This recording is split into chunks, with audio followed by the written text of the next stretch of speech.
Si Sookyang ay isang matalino at nakapag-aral sa Unibersidad ng Korea nang walang bayad. Dahil wala ang kanyang ina, siya ang nangangalaga at nagdidisiplina sa kanyang nakababatang kapatid. Matinding tutol siya sa paglalaro ng kapatid niya ng magdamag.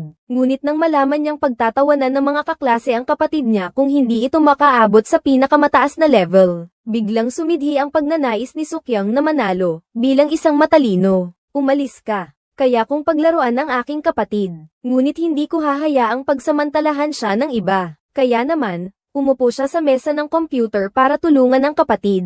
Agad na ipinakita ni Sujing ang kanyang talino sa laro, ngunit ang trabaho pala ng kapatid niya ay isang tagapaggamot. Kaya naman kahit ilang gabi siyang nagpuyat ay hindi pa rin niya naabot ang pinakamataas na level. Ngunit bigla na lamang, may isang gwapong lalaki na may suot na mga pinakamagagandang gamit ang sumulpot. At ang lalaking ito ay may isang napakagandang pangalan, si Black Flame Dragon. Napakaganda ng pagtulong ni Sujing kaya naman nasiyahan siya. At ang kanyang pagiging matapang at pagprotekta kay Shokrai sa likuran ay nagparamdam din kay Shokrai ng seguridad na hindi niya naranasan sa totoong buhay. Babae ako. Huwag mo na akong tawaging kuya o pare. Isang araw habang nag-uusap kami sa guild chat, isinabi ni Shokrai na babae siya. Tawagin niyo na lang akong Strawberry. Labis na nagulat si Black Flame Dragon nang malaman ito. Mula rin noon, ang pagkakaibigang nakikita niya sa mga mata ng kanyang kapatid ay unti-unting naging pag-ibig. Ang dalawang nagmamahalan ay araw-araw na nagkukwentuhan ng kanilang mga nasa puso. At dahil dito, napagtanto ni Shojong na ang lalaking ito ang siyang magpoprotekta sa kanya habang buhay. Panahon ng unang pag-ulan ng nyebe. Dinaluhan ni Shojong ang unang offline meeting ng guild. Ang pinaka-inaasam-asam niya ay ang pagkikita sa kanyang iniibig na si Black Flame Dragon Oppa. Si Ate Sia Shen ang unang dumating. Bilang presidente ng guild, mas nakakaakit siya sa personal kaysa sa laro. Habang nagkukwentuhan, hinihintay ng lahat ang pagdating ng Black Flame Dragon. Nang biglang may isang gwapong lalaki ang lumapit, kinikilig si Ziyu Jing, nanlalaki ang mga mata at nakangiti. Para siyang perpektong imahe ng Black Flame Dragon Oppa sa isip niya. Pero biglang sumeryoso ang mukha niya. Kasi lumipat pala ang gwapong lalaki sa ibang mesa. Pero ang dumiretso ay ang nasa likuran niyang lalaking hindi mainstream. Hindi makapaniwala si Ziyu Jing sa nakikita niya. At ang lahat ng magagandang pangarap niya ay nabasag sa sandaling iyon. Masaya akong makita kayo. Ako ay si Black Flame Dragon. Si Flame Dragon Oppa. Kumusta po? Strawberry. Nang marinig niya ang paglalamang ng lalaking iyon sa sarili, padabog na lumabas si Ziyu Jing. Subalit ang binata ay walang modo, at hinabol pa si Ziyu Jing para pigilan, at nagtapat pa sa harap ng maraming tao. Aniya, kahit 15 taong gulang pa lamang ako, sigurado akong ikaw ang tadhana ko. Kaya kita niloko na 23 anyos lang ako, ay dahil gusto kitang protektahan habang buhay. Pagkasabi niyon ay lumuhad ang binata, at inilabas ang inihandang kwintas na may susi, at ito ay pares ng suot niya sa leeg. Pakiusap. Payagan mo akong magmahal. At maging malaya, napalibutan ng mga taong nanonood sa kalsada. Ang kanilang mga bulungan at tawanan noon, ay nagparamdam kay Ziyu Jing ng matinding kahihiyan. Sinabi ni Ziyu Jing na ang edad ay hindi naman issue. Pero ang baho mo ay hindi maalis mula umpisa hanggang dulo. Ang iyong pagiging dukha ay nakakasuka. Mabuhay ka na lang magpakailanman sa iyong mundo. Ikaw na feeling teenager na manlalaro ng computer games. Oras na para sa iyong tutorial. Bitawan ninyo ako. Bitawan. Bakit ninyo ako Gina ganito? Paano ninyo nagagawa ito? Sinasabi ko sa inyo, bitawan ninyo ako.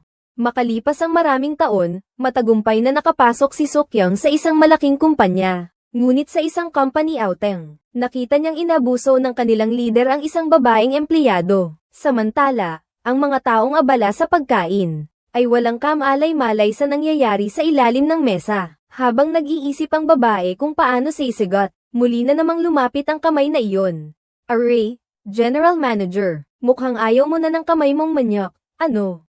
Ang babaeng tumulong ay ang team leader ng planning department. Hindi niya pinansin ang pagpipigil ng marami, at binasag ang braso ng bagong pinuno, para mapunan ang bakanteng posisyon ng General Manager. Wala nang nagawa ang kumpanya kundi ang tawagin pabalik ang tagapagmana ng pamilya na nag-aaral sa ibang bansa. Binabati kita sa iyong pagiging General Manager, Pan Jo-yeon. Si Pan Ju-yeon ay natuwa dahil sa wakas ay mapapatunayan na niya ang kanyang kakayahan. Ngunit may iniabot sa kanya ang sekretarya na isang dokumento, na nagsasabing kailangan niyang mag-ingat sa team leader niyang si Ji Suk-young. Siya mismo ang kinakatakutan ng mga branch manager sa kumpanya. At kamakailan lang ay sunod-sunod niyang tinanggal sa pwesto ang ilang branch manager na may masamang ugali. Hindi pinansin ni Pan Ju-yeon ang bilin sa kanya. Kinagabihan ay dali-dali siyang pumunta sa bar para magsaya. Si Suk-young, na nag-overtime hanggang hating gabi, ay inihahatid ang kanyang lalaking katrabaho pauwi. Ngunit sa kanto ay may bumangga sa kanya. At ang nakabangga pala ay si Pan Ju-yeon na galing sa bar. Nais sana ni Suk-young na bumaba ng sasakyan at kausapin ito ng maayos. Ngunit hindi inaasahan, ang sagot nito ay pabaya at walang galang. Kung may problema kayo, makipag-ugnayan na lang kayo sa abogado ko. Napaikan si Ziyu Jing at pinunit niya agad ang business card. Pagkatapos ay hinailan niya ito pabalik sa pamamagitan ng paghawak sa kwelyo nito. Nang mahulog ang salamin nito sa lupa, nakita na ni Ziyu Jing ang mukha nito ng malapitan. At ito ay nagpatunay sa kanyang hinala. Pagkatapos ay may pang-iinis niyang sabi, "Alam ko na, ikaw pala tong batang to, tatakas ka pa. Tingnan mo, ang mamahaling sasakyan na ito. Kung hindi ito sa iba, tiyak na alipin ka ng sasakyan." Anong alipin? Alipin ng sasakyan. Mayang-mayaman ang dating dahil sa mamahaling sasakyan, pero ang totoo, kulang na kulang sa pera. Napahiya siya ng husto sa taong nagmamaneho lang ng lumang sasakyan. Biglang nag-init ang ulo ni Pan Zu-yan. Pagkatapos, galit na galit siyang nagsalita. "Bibili ako ng Ferrari para sa'yo, hindi ako mag-aalinlangan. Pero may importante talaga akong gagawin. Kontakin mo na lang ang abogado ko." Pagkatapos ay lumingon siya at pinulot ang kanyang salamin. Ngunit paglingon niya ay nakita niya, na nakasakay na pala ang babae sa kanyang sasakyan. "Paano ko naman paniniwalaan ang sinasabi mo? Hindi ka pa ba aalis? Hindi ba't may importante kang gagawin? Anong nangyari?" Kahit napipilitan si Pan Zu-yan sa oras na iyon, wala siyang nagawa kundi sumuko. Nagpalit siya ng disenteng suit at pumunta sa ospital. Nasaktan ang puso ni Xiu Jing nang makita niya iyon. Puno siya ng pagsisisi sa kanyang ginawang kawalang galang kanina. Ngunit isang salita mula sa lalaki ang muling nag-alab sa kanyang galit. "Ano? Parang nakita noon. Ito ba'y? Nilalandi mo ba ako? Nababaliw ka na ba? Akala mo ba sa ganyan ay hindi mo na ako kailangang bayaran? Ganun ba?" Nang mga sandaling iyon, may isang ambulansya ang dumating. Ang galit ni Suk-young ay napalitan bigla ng pag-aalala. Ngunit hindi pa siya nakakapagtanong. Nakausap niya sa telepono habang papunta sa ospital. Pagkatapos ay nawala na sa paningin. Ang matandang babae sa harapan ni Pan Zu-yan ay ang presidente ng kumpanya. At siya ang nag-iisang apo ng presidente. Tinawag siya ng matandang presidente ngayong gabi sa seremonya ng mga empleyado. At gusto rin nitong maitatag niya ang magandang imahe sa mga empleyado. Pero hindi alam ng matandang presidente na ang pag-aalala niya sa anak, ay nagpaalala kay Pan Zu-yan sa mga paghihirap niya noong bata pa siya. "Pan Zu-yan, huwag ka nang umiyak. Wala kang karapatang umiyak. Ang anak ko ay ikaw ang may kasalanan ng pagkamatay." Simula noon ay isinara na ni Pan Zu-yan ang kanyang puso. Pag-uwi niya ay gumawa pa siya ng sarili niyang silid. Lahat ng nasa buhay niya ay pagkukunwari. Dito niya talaga nailalabas ang tunay niyang sarili. Mahilig sa rock, anime, at mga figurines. Lahat ng ito ay nagpapakita na siya pa rin ang dating emo na teenager. At ang suot niyang pang-punk nang umuwi siya galing sa bar, ay syempre, kinairita ang sobra ni Suk-young. Kinuwento ni Suk-young kay Ate Hyejin na tumakas yung lalaki matapos ang banggaan. Ang nakakainis pa, ang suot niya ay para sa isang emo na teenager lang. Eksakto sa itsura ng kanyang nakakainis na first love. Pero sa mismong pinto ng ospital, may gana pa siyang manligaw sa akin. Ibig sabihin, maganda pa rin ang panlasa niya. Pagkarinig niyan, biglang tumigil si Ate Xia Shen sa ginagawa niya. Hindi siya makapaniwala na kusang binanggit ni Ziyu Jing ang masasakit na alaalang iyon. Kinabukasan, habang nasa trabaho, sinabi ng isang kasamahan kay Ziyu Jing, "Parang natanggal yata ang bumper ng sasakyan mo." Dahil hindi siya nabayaran ng kabilang partido, sobrang nagalit si Ziyu Jing. Kaya naman, malakas niyang ipinahayag ang sama ng loob niya. Lalo pa siyang nang asar habang kumakain dahil daw kuripot ang kumpanya. Pati sa ulam ayaw pang maglagay ng kahit konting karne. Narinig naman lahat yon ni Pan Ju-yeon, ang bagong general manager. Kaya naisip ni Pan Juyon na dapat niyang disiplinahin ang planning department. Pero nang paalis na si Sukyang, natuklasan ni Pan Juyon na siya pala yung babaeng baliw kagabi. Anong nangyari sa inyo? Wala to. Nakita ko lang ang taong hindi dapat nandito. Pagkapasok pa lang ni Pan Juyon sa opisina, nagkakagulo na ang mga empleyado. Pinayuhan nila si team leader Ji Sukyang na batiin agad siya. Dapat daw mag-iwan ng magandang impresyon sa bagong leader. Iniisip niya na nakakaaway na niya ang tatlong general manager. Kaya habang naglalakad si Sukyang, pinapaalalahanan niya ang sarili. Ano man ang mangyari, dapat niyang pigilan ang kanyang galit. Magalang na kumatok si Sujing ng 2 beses. Pero walang sumagot. Kaya dahan-dahan niyang binuksan ang pinto at pumasok. Nang mga oras na iyon, hinubad ni Pan Juyon ang kanyang damit, at natanaw ang isang napakagandang itim na dragon sa kanyang likod. Anong nangyari? Ikaw.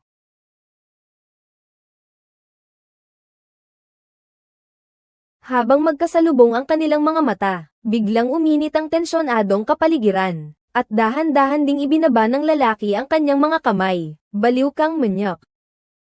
Ikaw nga ang manyak eh. Ako ang biktima dahil tinitignan mo ako. Biglang nakaramdam si Sukyang ng hindi magandang kutob, dahil napagtanto niya na ang bagong boss niya pala, ang nakabangga sa kanya kagabi. Hindi lang niya ako minura at tinawag na bata, kundi hinayla pa niya ng malakas ang kwelyo ko.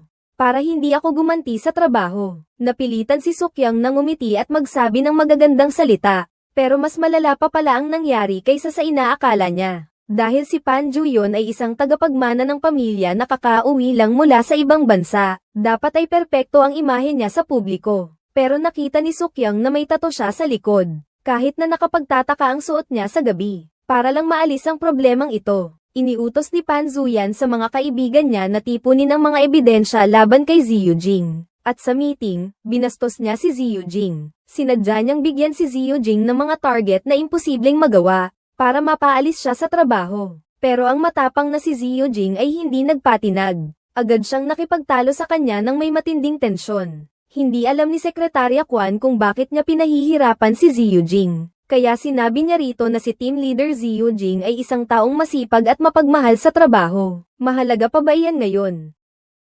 Isa lang siyang target na dapat kong alisin. Nalulungkot si Ziyu Jing dahil pinahihirapan siya ng bagong pinuno, ngunit bigla na namang nanamantala ang mga kasamahan niya. Bilang nakatatanda sa trabaho, lagi siyang napapailalim kay Ziyu Jing. Matagal na niyang pinagdaramdam iyon, at nakita niyang ayaw din pala ng pinuno kay Ziyu Jing. Kaya naman, sinubukan siyang awayin ng aso dahil sa kapangyarihan ng amo nito. Pero hindi niya alam na siya mismo ang naghahanap ng gulo. Senior, hindi ninyo pwedeng gamitin ang palikuran para lang magkalat ng kung ano-anong kalokohan. Napakainis kay Pan Juyon na sinagot siya ng kanyang tauhan sa meeting. Kaya naman, sa kanyang welcome ceremony sa unang araw ng kanyang pagtatrabaho, planong iganti ang lahat ng kahihiyang natamo niya sa araw na iyon. Nagkunwari siyang nagmamahal sa kanyang mga empleyado at paulit-ulit na pinag-inuman si Sojong. Sinadya pang ang palitan ang maliit na baso ng malaking baso. Ilang bote ng soju ang nainom ni Pan Juyon, at siya'y palihim na natutuwa.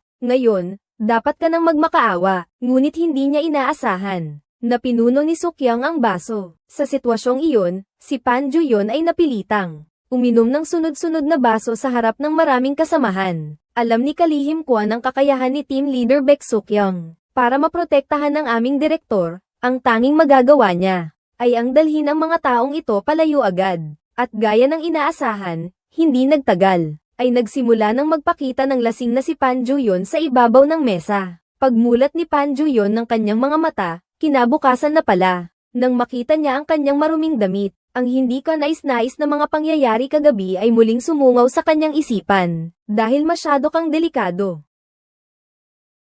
Kaya gusto ko lang talagang alisin ka. Natuklasan ni Pan Juyon na hindi lang niya nasabi ang nasa isip niya, kundi habang lasing na lasing ay sumisigaw pa siya ng tsokolate na gatas. At ang pinaghirapan niyang imahe, ay muling gumuho sa harap ng babaeng ito. Sa sobrang galit, palihim siyang nanumpa na paalisin niya si Sukyang sa kumpanya. Nakapag-ayos na ng kanyang kalooban si Pan Juyon nang makarating sa kumpanya. Ngunit nakasalubong niya ang mga kasamahan na nagbubulungan at nakapalibot kay Sukyang. Mayabang na ipinagyayabang ni Shujing ang kanyang mga tagumpay. Ang bawat salita ay parang kutsilyong tumutusok sa puso ni Pan Zuyan. kaya naman malakas niya itong pinigilan. Alam ni Xiujing na siya ay may kasalanan kaya naman nanahimik na lamang siya. Ngunit ininsulto siya nito na parang isang mababang uri ng damo. At sinabi pa nitong hindi siya nito tinapakan dahil ayaw nitong madumihan ang sapatos nito. Nakita ng team leader na kumakain. Lahat ng mga kasamahan ay natakot at hindi nakapagsalita. Kasi natatakot silang baka mag-away na naman si Sujong at ang general manager. Natatakot nga, nangyari pa. Pagkatapos tumayo ni Sujong, padabog siyang pumasok sa loob. Hoy, General Manager, akala mo ba'y hari ka? Nababaliw ka na ba? Gusto mo bang palayasin kita? Sige. Palayasin niyo na ako. Si Xiujing ay tuluyan nang nawalan ng pagpipigil sa sarili. Hindi na niya alam ang kanyang ginagawa nang sumugod siya sa opisina ng kanyang amo at nagwala. Labis na niyang nilabag ang mga alituntunin ng kumpanya. Agad na pumasok ang mga kasamahan niya nang mabalitaan ang nangyari. At inilayo nila si Xiujing na puno ng galit. Pagkatapos ay dinala siya ng mga kasamahan niya sa rooftop para makalanghap ng sariwang hangin. Sinabihan siya ng kasamahan niya na nakakainis nga naman ang ginawa ng kanilang boss. Pero ate, kailangan mong magtiis. Apo siya ng dating chairman, tagapagmana ng pamilyang Longxing. Nabigla si Xiujing nang marinig iyon. Nawala na rin ang kayabangan niya kanina. Sigurado ka ba? HMM. So, mapapatanggal na talaga ako. Sige, sige, sige. Pinayuhan siya ng mga kasamahan niya na magmadali at humingi ng tawad, para masaya pa rin tayong lahat na magkakasama sa trabaho.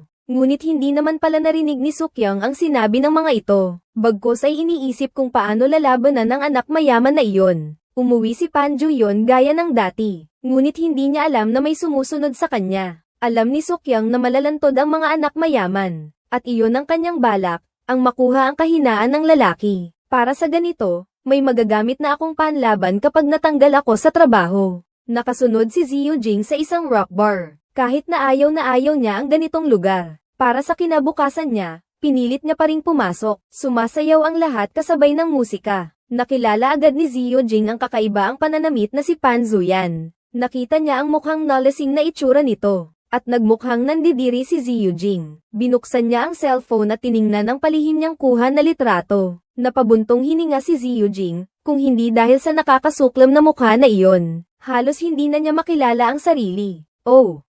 Ito kaya ay isang doble karang buhay. Nang maisip iyon, ipinadala na ni Xiujing ang litrato. Kakapalit lang ni Xiujing ng maluwag na pantalon at handa ng matulog. Ngunit biglang may marahas na katok ang narinig. Pagtingin ng tatay, isang gwapong binata pala. Kaya sabi niya, dapat daw ay sinasabi sa tatay kapag may boyfriend. Tingnan mo nga naman, hindi pa nga ako handa. Pagkasabi niya noon ay binuksan na niya ang pinto. Mag-usap tayo. Talagang epektibo ang ginawa ni Sukyang. Nang mga oras na iyon, inilabas ni Pan Juyon ang isang kontrata ng pagiging kumpidensyal at sinabi, hindi lang kita tatanggalin sa trabaho, lalo pa kitang aalagaan. Basta burahin mo ang litrato at huwag mong ipagsasabi sa iba ang aking pribadong buhay. At ang pinakamahalaga, dapat ay maging handa kang tumugon sa aking tawag, kaagad, sa trabaho man o sa personal na buhay. Hindi inaasahan ni Xiujing na ganoon lang kadali ang mga hinihingi. Kaya naman, nakangiting pumirma siya sa kontrata. Kinaumagahan, masayang pumasok si Xiujing sa opisina. Nakita ito ng mga kasamahan niya kaya tinanong nila kung bakit siya masaya. Sabi ni Xiujing, sa unang pagkakataon, mas importante sa kanya ang stability ng trabaho kaysa sa taunang sahod at bakasyon. Hindi na mamalayan ni Xiujing sa mga oras na iyon, na ang kontratang iyon ay nagpalagay na sa kanya bilang alipin ng kanyang amo. Okay lang sana ang pagiging on-call sa trabaho. Pero si Pan Zoyan ay nagtitext pa nga kay Xiujing habang kumakain at nagpapahinga ito, para subukan ang katapatan nito. Pagod na si Xiujing sa mga oras na iyon. Pero dahil may kontrata siya, wala siyang magawa kundi magtiis. Akala ko'y makakauwi na ako pagkatapos ng overtime. Pero sabi ni Pan Zuyan, kailangan pa kitang samahan sa isang lugar. Pagkatapos, ang mga anino nilang dalawa ay lumitaw sa isang mamahaling tindahan. Nakangiting sabi ni Xiujing, kahit medyo napagod ako, pero hindi mo naman talaga kailangang bilhan ako ng damit. Sabi ko ba bibilhan kita? Bakit mo pa ako dinala rito? Dalawa, sabi. Nakakainis.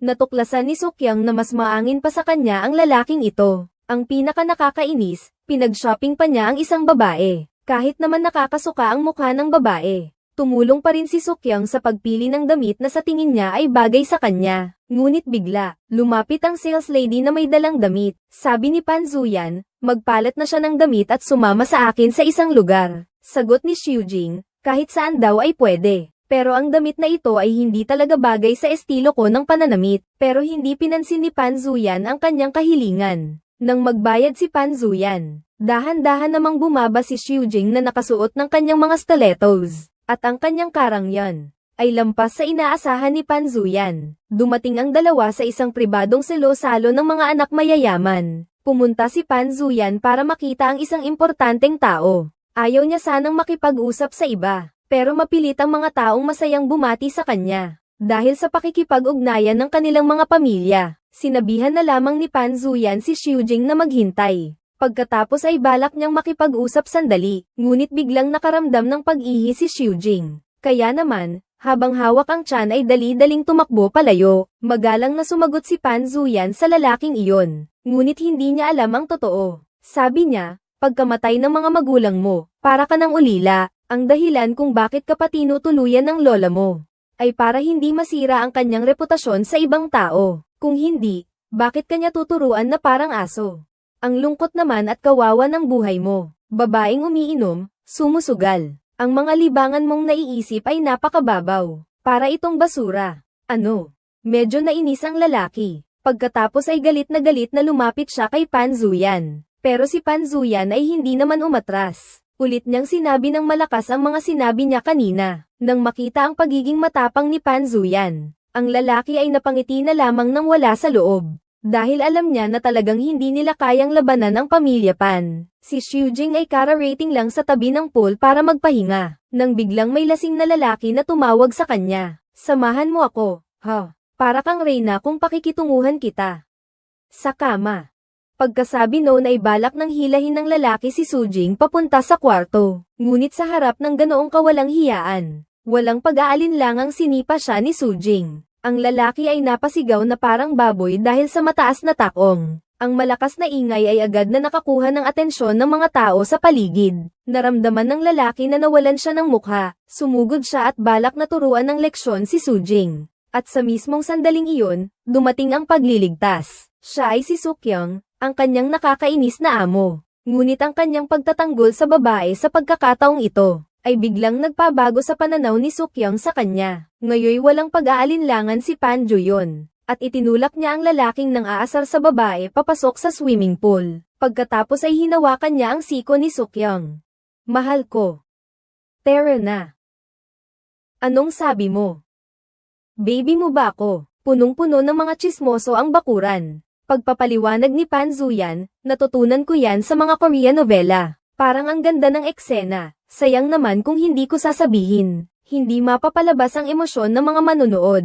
O kaya naman, talagang nalunod na nga tong lalaking to. Sabi ng lalaki, ang tagal na nating magkakilala. Tapos dahil lang sa isang babaeng hampas lupa, magagalit ka sa akin. Sinabi ni Pan Zuyan na hindi ito basta babaeng hampas lupa, kundi isang importanteng empleyado na kailangan ng kumpanya natin. Pagkatapos ay inutusan niya si Xiujing na sumama sa kanya at umalis doon. Ang payapang buhay ni Xiujing ay nagkaroon ng gulo. At dahil doon, mas lalo siyang naghahangad ng makakasama. Pag-uwi ni Xiujing, tiningnan niya ang presyo ng palda.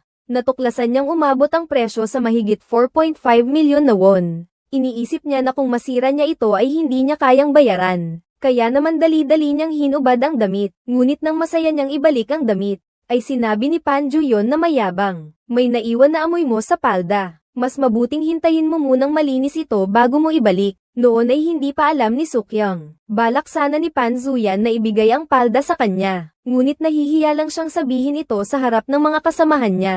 At ang magandang anyo niya habang suot ang palda, ay laging nasa isip ni Pan Zuyan. Para mapataas ang benta ng sangay sa Jiangnan. Napagpasyahan ni Pan Zuyan na sumama kay Xiujing sa isang lihim na pagsisiyasat. Ngunit ng mga oras na iyon, isang lalaking may mahabang buhok ang nag-away sa isang empleyado dahil sa presyo ng pagkukumpuni ng kanyang salamin. Nakita ni Pan Zuyan na napakababa ng uri ng taong kaharap niya, at nagsusuot pa ng parehong brand ng salamin. Kaya't dahil sa inis, balak niyang suntukin ito. Natakot si Ziyu Jing na makagawa ito ng negatibong balita sa publiko. Kaya lumapit siya at tinulak ito sa gilid. Pagkatapos ay mapagmahal na nagbigay ng bagong salamin sa customer. Sabi niya, kung sa tingin ninyo'y masyadong mataas ang bayad sa pagkukumpuni, maaari naming ipagbili sa inyo ang isang bagong salamin sa kalahati ng presyo. Napakabababa ng pakikitungo ni Xiu Jing sa mga bisita. Kaya naman sobrang nainis si Pan Zoyan na nasa gilid. Pero nang isuot ng lalaki ang kanyang salamin, agad na naestatwa si Pan Zoyan.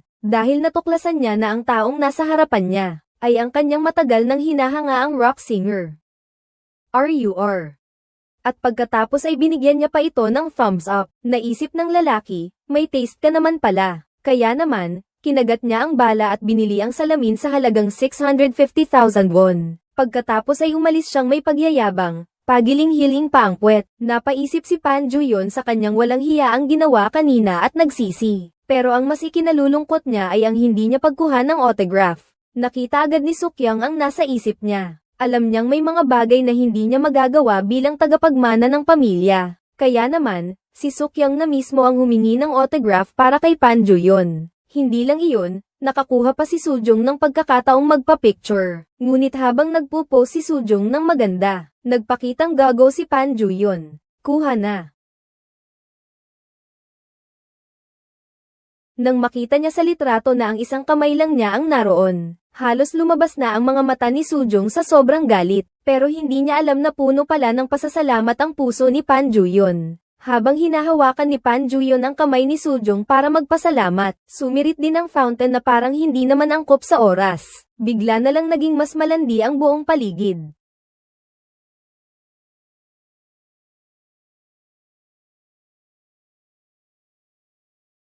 Dahil sa fieldwork, naging mabigat ang trabaho ni Sujong. Naawa si Pan Juyon kay Sujong dahil sa pag-o-overtime nito. Pero ang yabang pa rin niya habang sinasabi, nakakahiya sa akin ang pag-o-overtime mo. Umuwi ka na at matulog. At isa pa, sayo na yung palda. Ha? Bakit? Wala itong silbi sa akin. At maganda pa naman. Ang ibig kong sabihin ay ang palda. Palda. Nakakatawa naman. Pag-uwi ni Pan Zuyan, nagtago siya sa kanyang sikretong silid.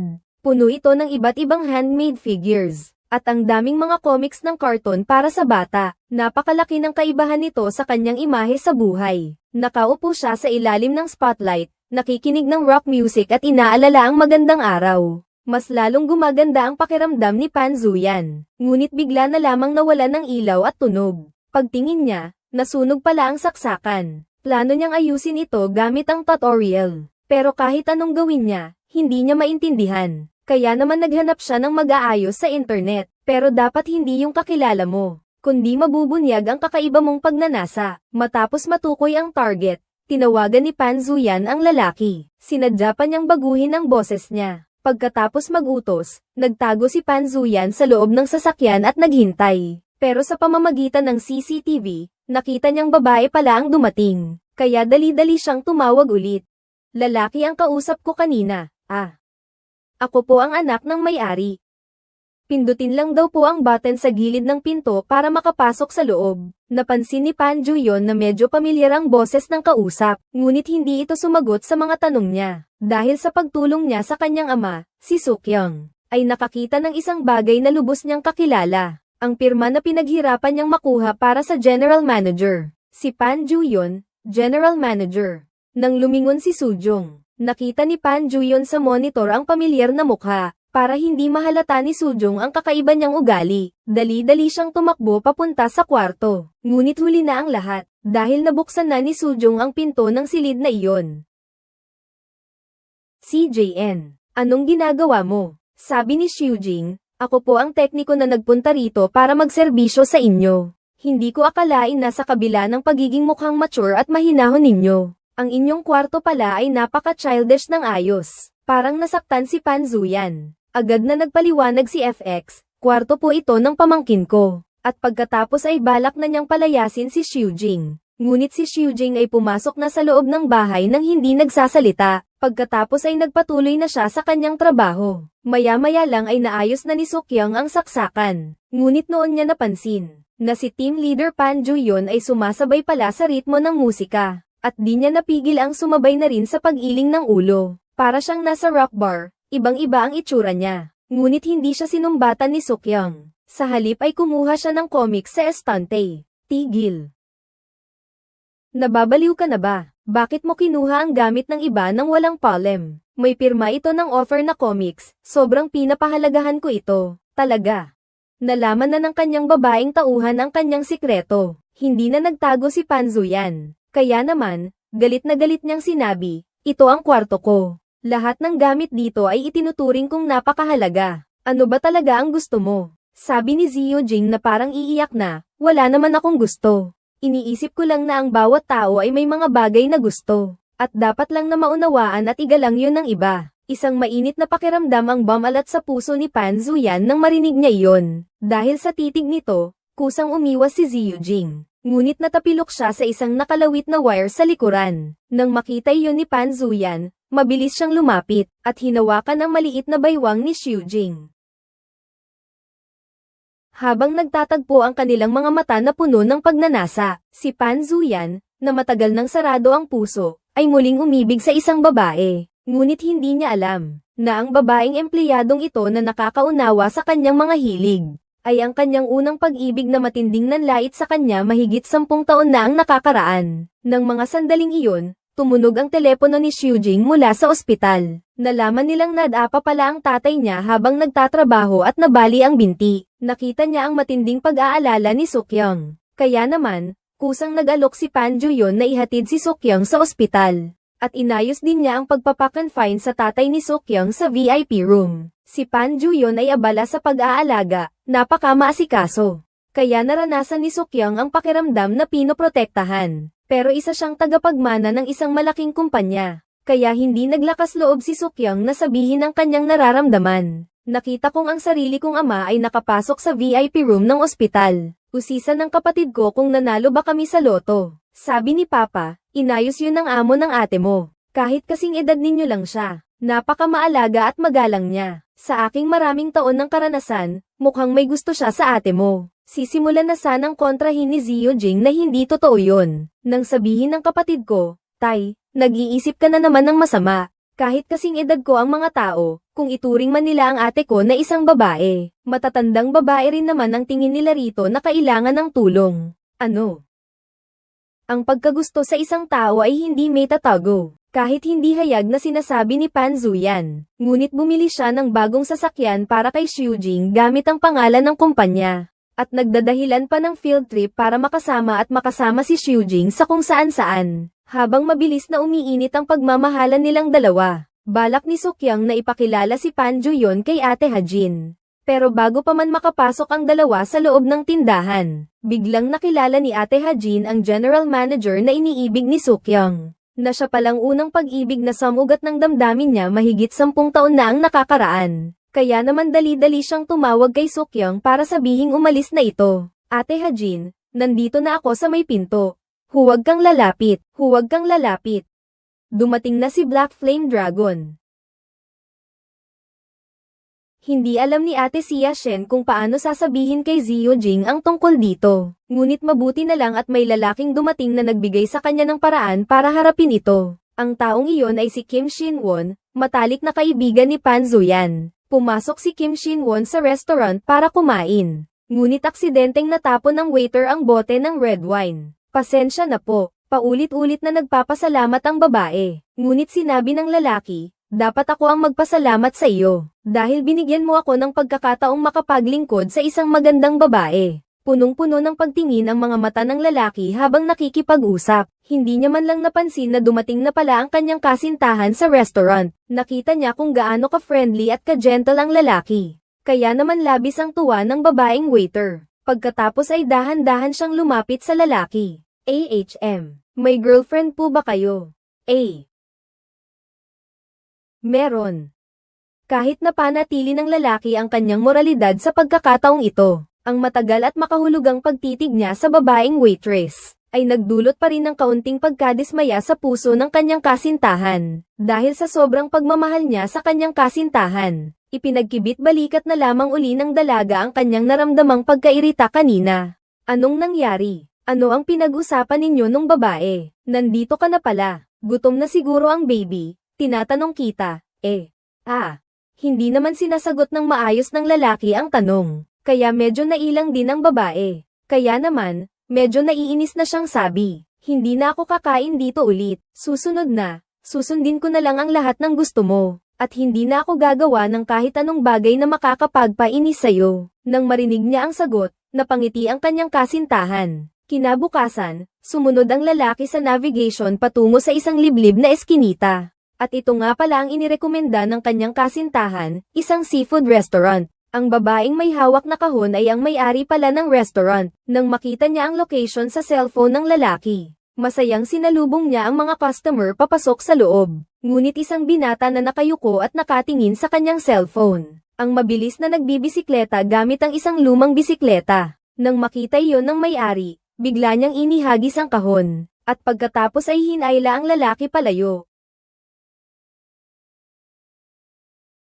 Ang mga piraso ng papel ay lumilipad sa hangin na parang mga petals. At biglang naging kakaiba ang tensyon sa hangin. Ang malalalim na titig ng may-ari ay tuluyang nagpatibok sa puso ng lalaki. Isang mataas na opisyal siya sa isang malaking kumpanya. Sa opisina, lagi siyang binibigyan ng mga babae ng bulaklak at love letter. Sa buhay niya, maraming babae ang naghahabol sa kanya. Magkaibigan man sila ng magiging tagapagmana ng kumpanya. Para sa kanyang kaibigan, isa siyang babero. Hoy, anong masama sa pag-iibigan? Pag-iibigan ba ang tawag mo dyan? Parang nakakasira ka lang ng reputasyon. Totoo ba?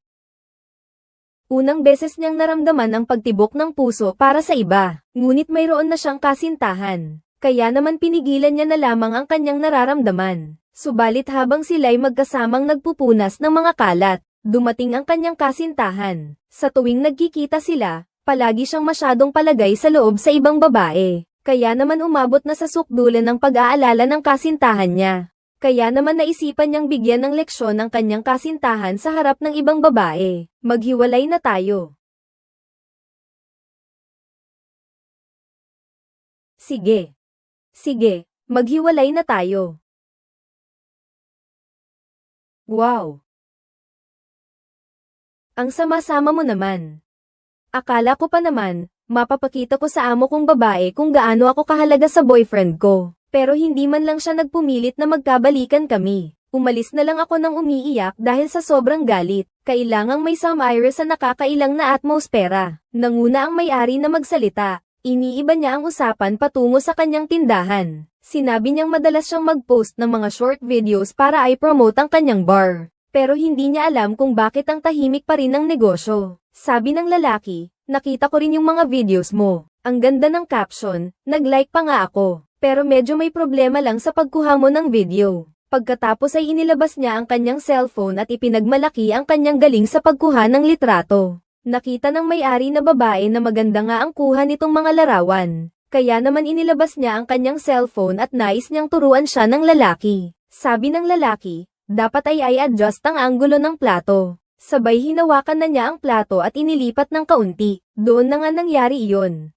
Parang kuryente ang naramdaman niya sa kanyang kamay. Natuklasan ng lalaki na nahawakan pala niya ang makinis at magandang kamay nito. Sabi ko, nasobrahan lang ako sa pagka. Kung may na-offend man ako, patawad. Pasensya na. Gusto mo bang makipagtalik sa akin? Sige.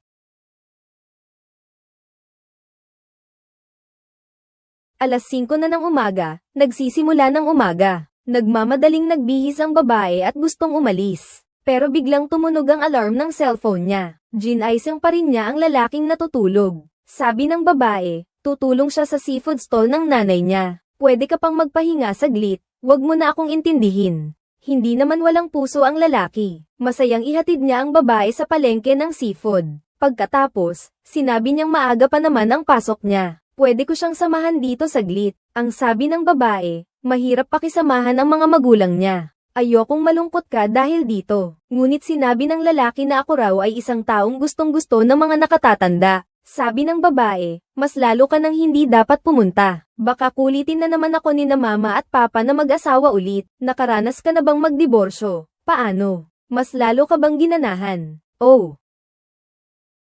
Natatakot akong wala na akong oras para sa'yo. Nakalimutan kong may early meeting pala ngayon. Sige.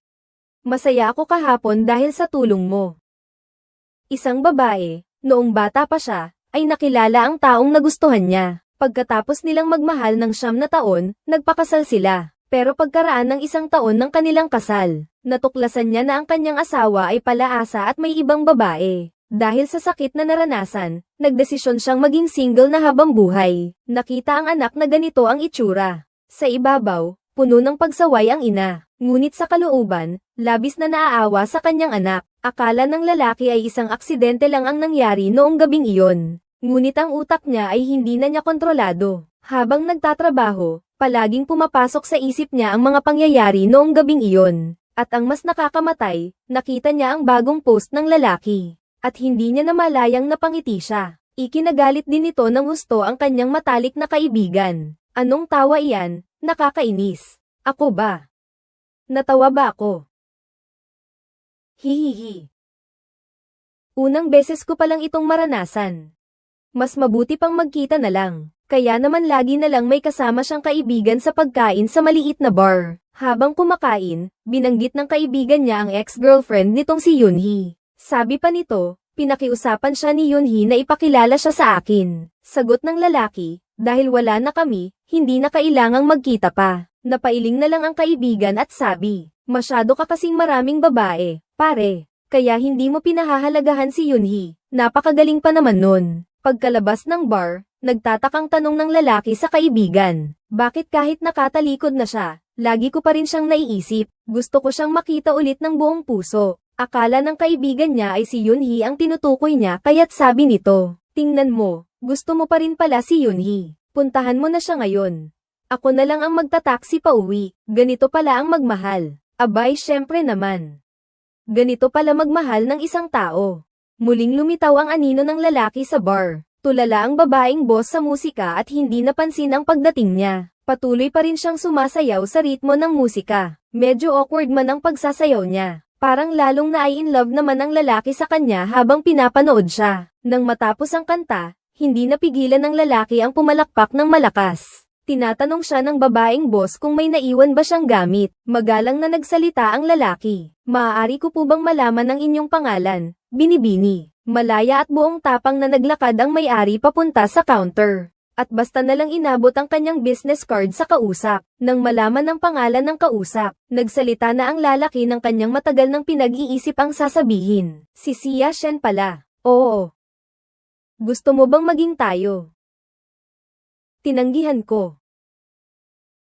Anong sabi mo kanina? Sabi ko, tinatanggihan kita. Hindi inasahan ng lalaki na tatanggihan siya. Kaya sinabi niya, kung sa tingin mo'y medyo bastos ako. Paumanhin na muna ako sa'yo. Pero totoong nagkagusto ako sa'yo sa unang kita pa lang natin. Araw-araw, gabi-gabi, ikaw ang nasa isip ko. At ito ang unang beses sa buhay ko na nanligaw ako. Totoo ang nararamdaman ko para sa iyo. Sinabi ng babaeng boss na ayaw muna niyang makipagrelasyon. Lalo pat hindi naman siya basta tumatanggap ng manliligaw. At isa pa, nakakapagod din naman talaga ang makipagrelasyon. Isang pagod na ekspresyon ang sumilay sa mukha ng lalaki. Hindi niya inakala na sa buong buhay niyang pang-aakit, siya pa ang masasaktan. Ngunit hindi siya pinabagsak ng isang pagkabigo. Pagkatapos noon, lagi na siyang tumutulong sa bar. Naguguluhan ang may-ari babae sa pagdating niya. Sabi ng lalaki, hindi mo ba ako maalala? Nagpakilala na ako sa iyo noon. Sa tingin ko, kapag nakakita ka ng taong gusto mo, kailangang magsumikap at magtiyaga, di ba? At yun ang ginagawa ko nitong mga nakaraang araw, pinapataas ang impression points ko. Ganun ba talaga kaganda ang pakiramdam noon? Syempre, masaya rin naman ako.